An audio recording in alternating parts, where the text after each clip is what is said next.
Boys, what is up? We are back. Max with the Parlay Princes, UFC 306, The Sphere, Sean O'Malley, and Merab.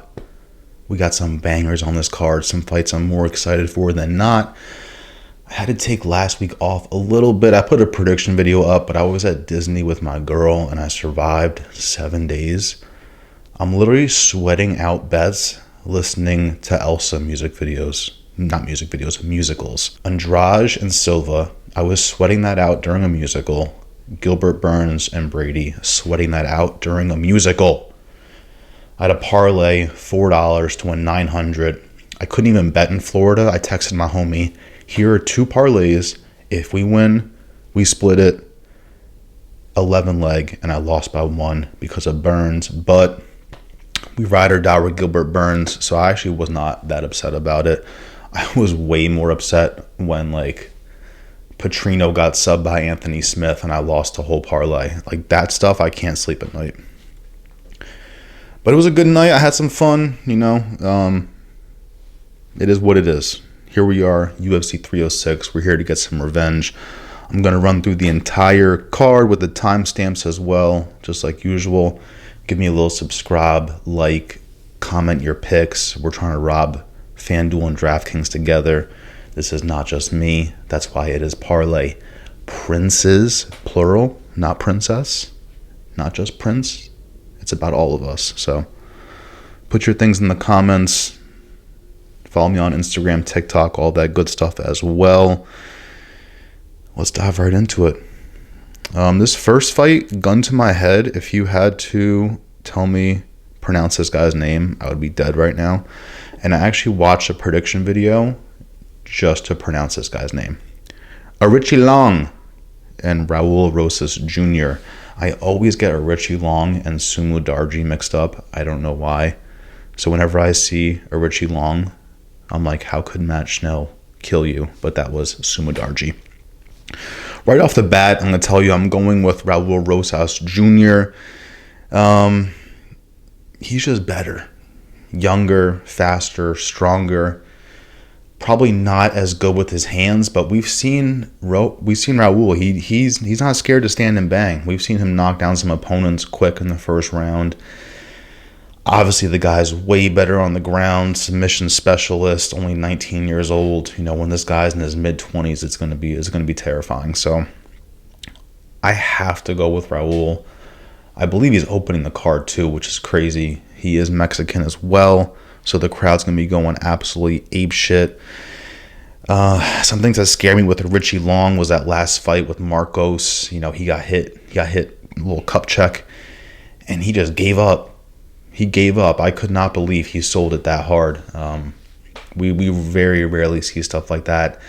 What I personally witnessed was a guy just giving up because he could, so I don't like that either. I don't see a dog. And Raul Rosas is a fucking dog. That guy, very relentless. It's a little scary when it gets to the third round as far as the gas tank, but those first 2 rounds, bro, are very draining for the opponents. I gotta go with Raul Rosas Jr. on this. The odds are terrifying. I would love to see a finish. Get a nice little sub in there. Crowd goes crazy. I cooked up a parlay with his money line, but, we're going to dive in once the odds break, and we're going to try and get a double chance in there somewhere. Submission points. Just go submission. We'll see what happens here, but Rojas is my pick right now. Next fight we got, let's see, Edgar Chairez and Joshua Van. Very good fight. Both young in the UFC. Both young guys in general. Joshua Van, 22. Chairez is only 28. So good for them. I'm 33. Let's see what we got in the notes here. So right off the bat, I love Van's significant strikes per minute at 8.5. He is coming in on this fight short notice. That doesn't really scare me. I think when you're young like that, the nerves aren't settling in as much. I think he can go in. He can reset from that last loss. He was winning against Charles Johnson. I had Charles Johnson that fight too, so I was in heaven. But it was a lucky punch. Not lucky, obviously, but Without that punch, Joshua Van might have won that fight. I will say that. This is tough for me only because CHAIREZ is a dog. We haven't seen a whole lot of him in the UFC. He's still new, like I said. He went 3 rounds with Tara, so that's fascinating as well. 3 rounds, lost unanimous decision. That's okay. Tatsuro Tara's on a mission right now. CHAIREZ also too had his last 2 fights against Lacerda, who isn't the highest level competition. The first one was a no contest, I believe. Second one, he got done very quickly. We all saw that kind of coming. So this is where it gets tough for me. It's Joshua Van versus a dog. So I am leaning towards Van. I think the odds, I think they have him favored. I forget. I couldn't see it on FanDuel yet, but I do like Van in this. Age, significant strikes per minute, able to reset.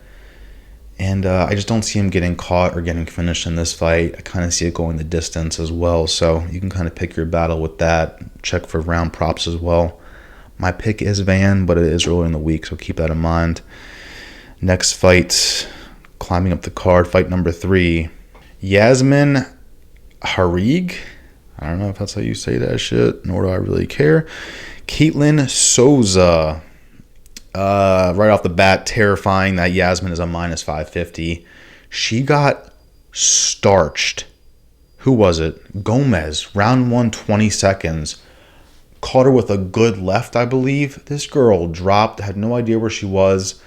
Gomez looked like she was holding her hair, just bink, bink. That wasn't what was happening, but that's what it looked like. Bro, this girl was out in 20 seconds. Do I see Souza doing this to her? No. Should she be a minus 550? Absolutely not. So, be very careful with this one. This is an iffy one. Minus 550 for a girl's fight when she just got starched in 20 seconds. Hell no.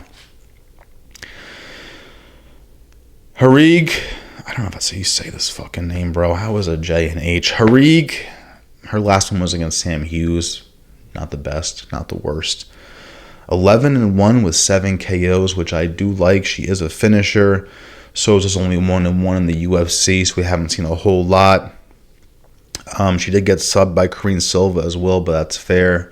Silva's nasty. So I'm going YAZMIN, but I'm not confident. Put that on a parlay if you want. Put $5 on that shit. I put a $5 to win $650 with a profit boost. Threw her on there, trying to sweep the card. So that's my pick. Super not confident. Should go the distance, but might not because she has a finisher too. So be careful. This one is a beauty. There's 2 fights on here that I'm just like very, very excited for, just because the clash of styles, I guess you could say. Manuel Torres and Ignacio Bahamondes. I'm telling you right off the bat, I'm going Manuel Torres. This guy is on a first-round finish streak his entire career.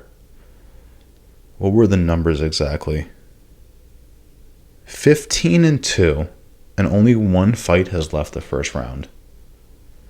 That's crazy. That's crazy. Do I think this ends the first round? I don't really know. That's where Torres has his best chance, technically. If he gets into the second and third, it gets a little scary because we haven't seen him there. Bahamondes 4-2, with 3 finishes in the UFC, so he's looking stellar as well. Lost to Klein, which isn't bad, but it scares me when you're going against Torres, who's like, I think this guy's hands are better than Klein. He's also got some subs under his belt. Torres at overhand right, he hit Moto with like overhand left elbow. I don't know what. Insane, bro. So I'm going Torres. I'm a little biased, I gotta be honest. The "you can't see me" celebration, I was all about it. It's going to be a tough one for him just because the height difference too. 5'10 versus 6'3". They're both very, very even with significant strikes landed per minute. 8 for Torres, 7 for Bahamondes. I'm going with Torres. The odds are dead even. That's just how I see it right now. But, you know, we'll watch some tape on Bahamondes, I guess. See how that goes. This next fight is a little iffy for me, too. This could be a parlay buster. IRENE, ALDANA, and NORMA, DUMONT. Right off the bat, I'll tell you I'm going ALDANA just because of the level of competition. That's really all it comes down to. They're both later in their careers. DuMont's 33. ALDANA is 36, I believe. And she only lost recently to Nunes, Holmes, and Pennington. So I'm okay with that. She's been here since 2016, so she is a vet. More of a vet, I should say. DuMont, 9 fights in the UFC, 2 losses. All her wins are by decision. And that's kind of what sells it for me here. I think ALDANA's more of a finisher. Do I know she can do that at 36? I'm not sure. It might just depend on the competition she's fighting. DuMont does scare me with the thickness. You know, those thick thighs. She's able to apply pressure against the cage, get it to the ground, keep it there. That does scare me a little bit. She was KO'd by Megan Anderson in round 1. I believe it was in 2020, if I'm not mistaken. But as we know, Megan Anderson got absolutely annihilated by Nunes. I kind of feel bad that that was her last fight. So I am going with, I guess we'll also say too, DuMont fought Germaine her last fight, which is a vet as well, but she hasn't fought in 4 years. So it's not the same case as ALDANA. She's fought very similar people. Germaine and ALDANA fought very similar people. Nunes, all that stuff. Pennington, I believe. But again, Germaine hasn't fought in 4 years, so that's why it was a little bit easier for DuMont. I'm going with ALDANA. You know, 2 recent KOs, more of a finisher. Not confident. The odds are pretty even on that, so be careful. But that is my pick as of right now. Climbing up the card, we have the main event. Only 10 fights on this card, which is a good and bad. You get less fights, but more of a chance to sweep the card. Strategy. Next fight, Ronaldo Rodriguez and Ode Osbourne. I am going with Ronaldo off the bat. I think he's just fresher, better, faster, stronger. We got records 17-2 versus 12-7, which doesn't mean much. We're not going to do MMA math here, but Osbourne has been finished the last 3 times in his last 5 fights. So he likes to get finished, which is a little scary. He lost by sub his last 2 fights, and that's how Ronaldo just got his last finish, was with the sub. Who was it? Bondar. Sub Bondar, and Bondar has 10 subs himself. Something to think about. Osbourne, 9 UFC fights, lost his last 5, as we said. I like Ronaldo for the age, but not the reach. He's 8 inches shorter with the reach. But Osbourne isn't the biggest sniper with the hands. So I am okay with that. I'm going with Ronaldo. I don't know how he gets it done. I would love a finish in front of a Mexican crowd. He is Mexican. So let's try for that, Ronaldo. Let's get that minus 130 to plus money somewhere. You'll probably see me put a Ronaldo sub on there. Why not? It's got to be hitting for what? Plus 250, something like that. That's my pick right now. Daniel, this is another fight. This is just like the Torres fight. Very excited for this one. Daniel ZELLHUBER and Esteban Ribovic's. Ribovic's killed my man Terrence McKinney. Why? Let him grapple. But he was practicing that in the back. Left, right, fake the kick behind the right. It happens. This one is tough for me. I'll tell you what it is. I looked at this. I said I'm going Ribovic's. As I dove into it more, I think ZELLHUBER does have a way better fight IQ than McKinney. ZELLHUBER has 8 inches of reach. Great kicks as well. Decent on the ground. Ribovic's can struggle on the ground, even though he's had some good submissions back in the day. Like, I think it was before 2019, he was getting some subs. And ZELLHUBER's just been here a little bit longer. Actually, he's just been here one fight longer, so I can't say much about that, to be honest with you. Great hands for RIBOVICS. This is a tough one. I'm going ZELLHUBER as of now for fight IQ, height advantage, reach advantage, tiny bit more experience, a little bit better on the ground. Could RIBOVICS catch him? Of course, but I think that we're going to play the distant management game for ZELLHUBER, and that's how we get the win here. I don't know if he gets a finish. I might like ZELLHUBER points, but we'll dive into that a little bit later in the week when I have some actual bets for you guys. This next one, I'm going back and forth in this next one, boys. I don't know. Brian Ortega, this is a good one to comment below because help me out. Brian Ortega, Diego Lopes. I'm starting to feel like God had Ortega step out of the fight last time, so our parlays didn't get busted open last time. We could still bet Lopes win. I'm scared right now, boys. We're scared. I do like this fight going the distance. I will say that. I think what scares me is just Ortega's last performance. Guy rolls his ankle, gets slaughtered the first round, and just wins. He's a dog. I don't see Ortega finishing Lopes. I do see Lopes finishing Ortega. So that, I guess, kind of shows you where I'm at with that. Like other people were saying, the third round cardio for Lopes is scaring me. Thank God it's a 3-rounder. This is very tough. I do like the 3 inches height advantage for Lopes. I usually don't care about that, but I do like that here for whatever reason. A little bit younger. 3 inches of reach. It's just scary because Ortega's seen way better competition. Like, not even close. It's not even close. But we just saw that this past weekend with Brady and Burns. So you can't always play that you can't always have that as a factor. I'm going Lopes right now just for finishing ability, but be very careful with that. Definitely have some fun with Ortega plus money. Why not? The vet. Enjoy that fight. Here we go. The co-main event. Alexa Grasso, Valentina Shevchenko. We are on the trilogy here. Off the bat, I'm going to tell you this will be ending in a draw. I'm kidding. I'm going Grasso. I'm kind of over Shevchenko's fighting style. I don't like this, like... I get it. It's Muay Thai. Is she even a Muay Thai fighter? I think I'm dead wrong that she's a kickboxer. Okay, she has Muay Thai. That makes a lot more sense.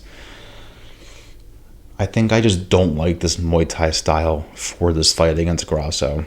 Very stiff. Kind of reminds me of Logren. Remember Logren's last fight looking like a Lego piece? It kind of reminds me of that a little bit. And I think Grasso is just very technical. She reminds me of the female O'Malley.